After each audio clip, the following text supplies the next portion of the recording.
বাজতেছে বুঝতেছি না। আরে এইখান থেকেই তো রিংটং এর শব্দটা আসতেছে। আমিও তো সেই তখন থেকে শব্দটা শুনতে পাচ্ছি, কিন্তু মোবাইল তো দেখতেছি না কোথাও।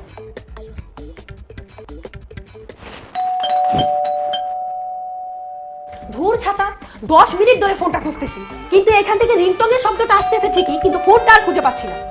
ধুর বাতাস, আমি আর খুঁজবই না। যার ফোন বাজে বাজে, আমার ফোন তো আর বাজতেছে না। কতক্ষণ ধরে বেলটা বাজাইতেছে, ঘরে তিন যাবো, কোনো খবরই নাই। বয়রা গুলার বিপদে পড়ছে। ওই দরজা খোল। এই দরজায় বোধহয় কোনো একটা আওয়াজ হচ্ছে।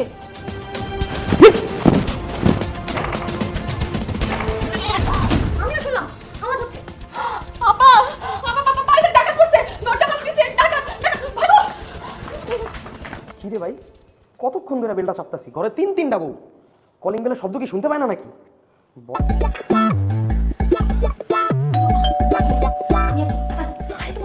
শুনতে পাইতেছি না। কি বলেন না? তুই চুপ করবি, এত কেন কথা বলছ? শোন, আমি দরজাটা খুলতে দেরি, এই ঝাড়ু আর এই ডাসা দিয়া তুম দাম কইরা মাইক শুরু করে দিবি, বুঝছস? ওকে কিন্তু সুযোগ দেন যাইতো না।